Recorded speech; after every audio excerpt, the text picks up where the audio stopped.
October has been a wild one in the markets. Lots of volatility, a few pullbacks, and some really good opportunities if you're a long-term dividend growth investor like myself. I'm Nick.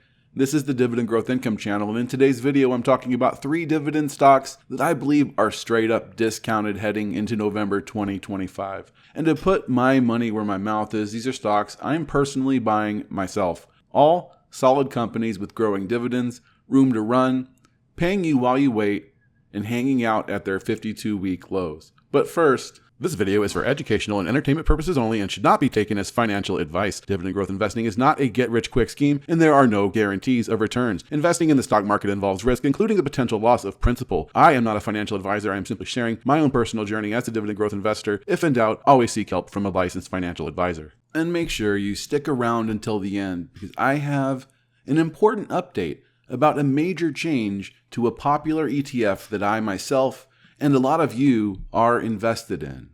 Now, all right, first up, automatic data processing, ticker ADP. This is the global leader in payroll and HR services. They handle everything from payroll processing and tax compliance to benefits and talent management. Basically, if it involves people getting paid, ADP is the gold standard. Now, the stock has had a rough year. It's down about 11% year to date, trading right around its 52-week low. For a dividend king with this kind of track record, it definitely caught my attention. There's been some interesting stuff in the news lately. ADP just announced it's going to start publishing a preliminary weekly U.S. employment estimate, adding transparency to its already trusted National Employment Report.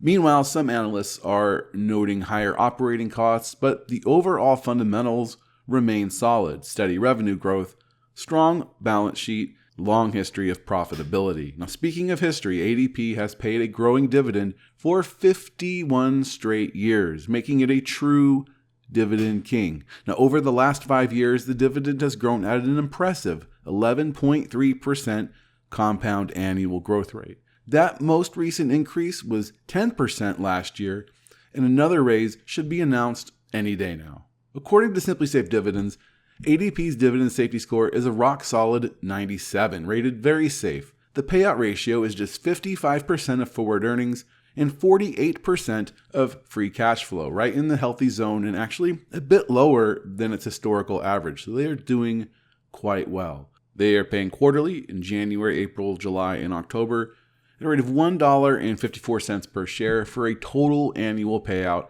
of $6.16. That gives you a yield of about 2.37%, which is noticeably higher than the 5-year average around 2%. By dividend yield theory, that suggests this stock is undervalued right now. Now, on a valuation basis, ADP trades at a forward PE of roughly 23 compared to a 5-year average closer to 28.5. So again, we're looking at a quality name that's come down to a much more attractive multiple.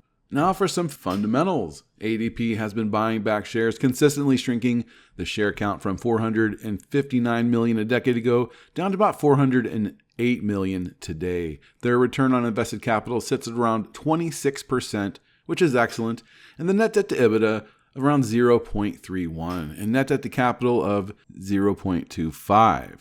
The balance sheet is in great shape.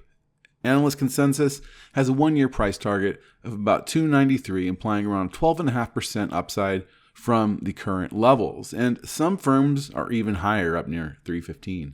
So here's my thesis. ADP is a dividend king with double-digit dividend growth, safe payouts, and a long runway to continue compounding. So you're getting a high-quality business at what I think is a rare discount. And this is a great time to lock in a solid starting yield on a company built for the long term. This one is underrated in my opinion, and I am pleased for the chance to build up my own position in our dividend growth income portfolio.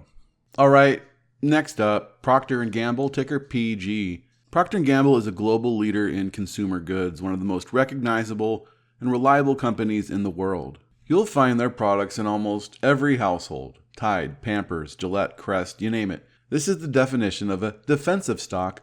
People keep buying these products whether the economy is booming or slowing down. Now, year to date, the stock is actually down about 10%, and it's not far off from that 52-week low. For a company of this caliber, this kind of dip doesn't happen often. Definitely caught my eye. The most recent earnings came in strong. Revenue of about $22.4 billion, earnings per share about $1.99, both above expectations. On the flip side, they've announced a restructuring plan that includes up to 7,000 job cuts as part of a cost-saving initiative to protect margins in a tougher consumer environment. Now let's talk about their dividend. This is where PG really stands out. They've paid an uninterrupted dividend for over 135 years, and they have raised it for 69 consecutive years. This makes PG one of the most consistent dividend kings out there.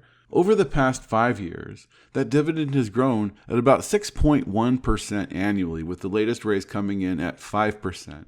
Not bad at all for a slow and steady defensive name. According to Simply Safe Dividends, their safety score is a near perfect 99, or the highest you can get from that site.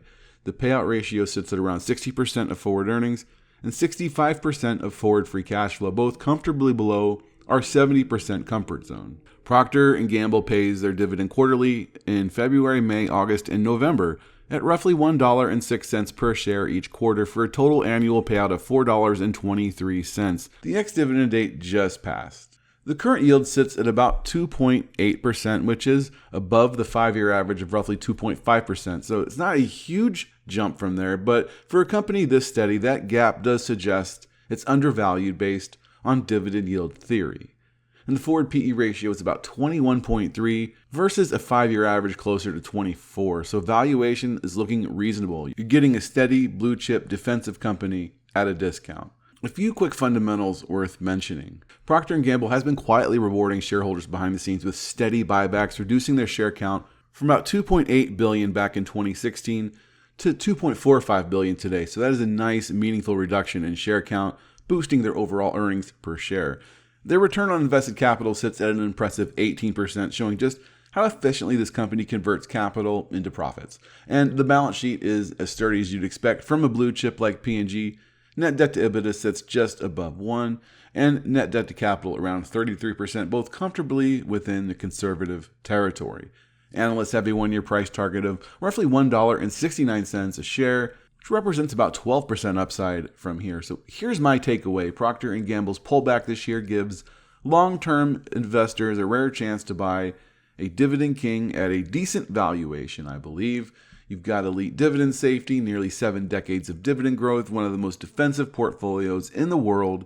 So for anyone building a foundation of reliable income, I think PG certainly belongs in the conversation at least. Okay, our final stock I'm buying for November 2025 is none other than Waste Management, ticker WM. Waste Management is a major player in the U.S. trash and recycling system. Think residential pickup, commercial routes, transfer stations, recycling facilities, and most importantly, landfills.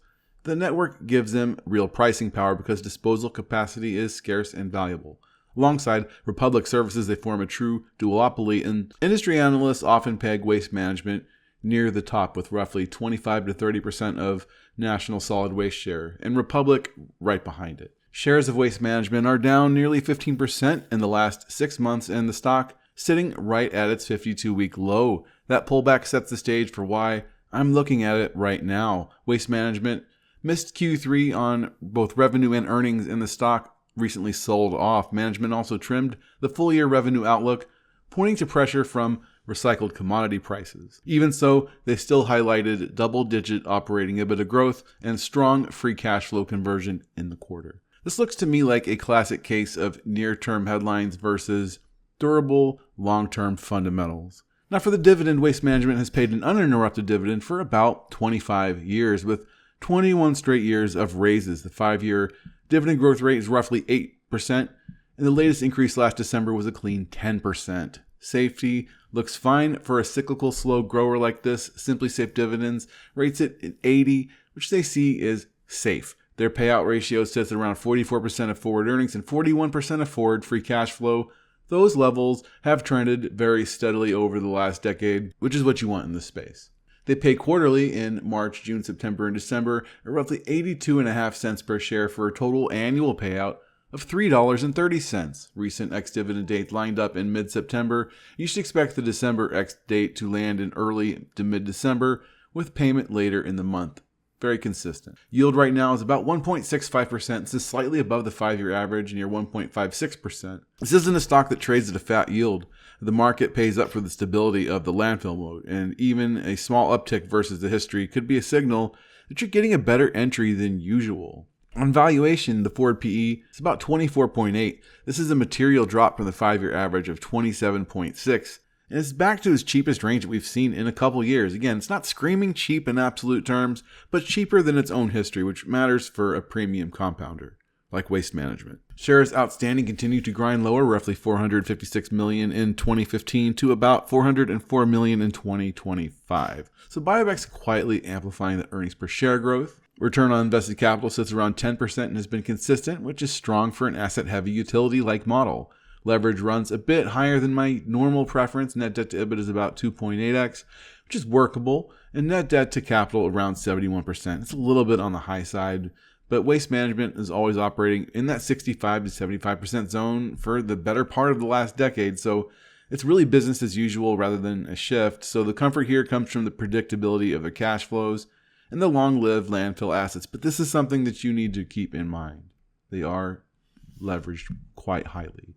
The average 1-year price target is about $245.50. This implies roughly 23% upside from here. So Waste Management almost never looks optically cheap, but it usually commands a premium because, look, the trash has got to be picked up tomorrow, and landfill capacity is scarce and it's becoming more so. With shares down about 15% in 6 months, yield a touch above its norm and a multiple below its 5-year average, it's looking to me like one of those moments where the market is giving an entry into a utility-like duopoly at a relative discount. I want a steady compounder that can raise prices, buy back stock, and grow that dividend in most environments. Waste Management fits that role, and I have been buying accordingly, and I will continue to do so. I've also been loading up on my favorite ETFs, SCHD, SCHG, and SPYM. That's right, SPYM. This was previously known as SPLG. I had been buying it in my Roth IRA with Charles Schwab for a few years as an S&P 500 index fund, but on October 31st, just now, the ticker officially changed from SPLG to SPYM, the State Street SPDR portfolio S&P 500 ETF. So nothing to be alarmed with, it's just a change in ticker. What I like about it is the lower share price compared to the other S&P 500 ETFs, and the ultra low expense ratio. It is 2 basis points, making it one of the most cost-effective ways to get broad S&P 500 exposure. And honestly, with the S&P 500 outperforming my dividend portfolio this last year, I always want to make sure I am keeping myself balanced with broader market exposure alongside my dividend growth stocks. So I wanted to share this name change with you, and in case if you're a long-term SPLG holder, don't panic, it's just a change in ticker. So I'd like to hear from you. What are you buying this November? Let me know down in the comments. I hope you found this video helpful. Make sure you subscribe, tap the notification bell so you don't miss what's coming next. We have some stuff on the dividend growth income portfolio forthcoming. I did sell a few stocks. I'll be sharing that in the next video. Thank you so much for sticking around, my friends, and until next time, keep investing.